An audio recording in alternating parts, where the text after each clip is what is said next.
ధరణిలో అవకతవకలపై forensic audit కు ఆదేశాలు ఇస్తున్నట్లు మంత్రి పొంగిలేటి అసెంబ్లీలో ప్రకటించారు. ధరణి పేరుతో కొల్లగొట్టిన ఆస్తులను పేదలకు పంచుతామని ప్రకటించారు. దొరల స్వార్థానికి ధరణి తీసుకొచ్చారన్న మంత్రి ప్రతిపక్ష నేత కనిపించారు. సభకు రారు. బీఆర్ఎస్ నేతలు రోజుకో డ్రామా ఆడుతున్నారని మండిపడ్డారు.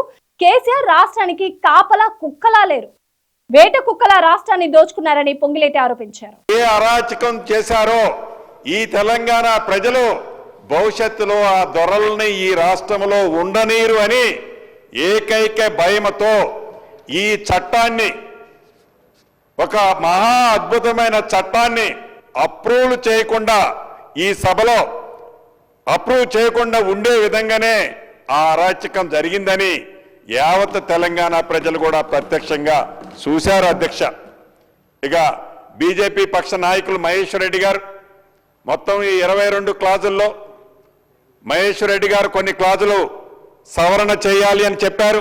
అదే రకంగా బీజేపీకి సంబంధించిన శంకరన్న కూడా కొన్ని సూచనలు లిఖితపూర్వకంగా తమరికి నిన్న ఇచ్చారు. అదే రకంగా చాలా వివరంగా విపులంగా ఎంఐఎం ఫ్లోర్ లీడరు అక్బరుద్దీన్ బాయ్ గారు చాలా స్పష్టంగా దీనికి సంబంధించిన అనేక అంశాలని వివరించడమే కాకుండా వారు కొన్ని సూచనలు సలహాలు ఇచ్చారు.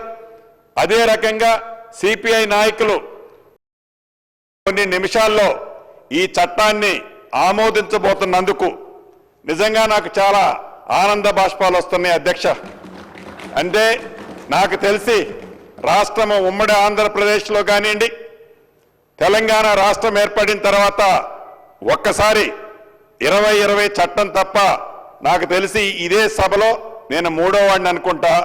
ఒక మంచి అవకాశం, ఆ చట్టం కూడా ప్రజలు హర్షించే చట్టం, ప్రజా ప్రభుత్వంలో ఇందిరమ్మ రాజ్యంలో ఒక అద్భుతమైన చట్టాన్ని ఈ సభకి సమర్పించే అవకాశం నాకు వచ్చి నా జన్మ ధన్యమైనందుకు మరొక్కసారి మీకు కృతజ్ఞతలు తెలుపుతూ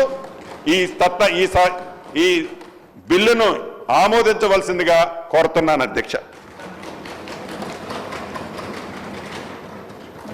discussion is over.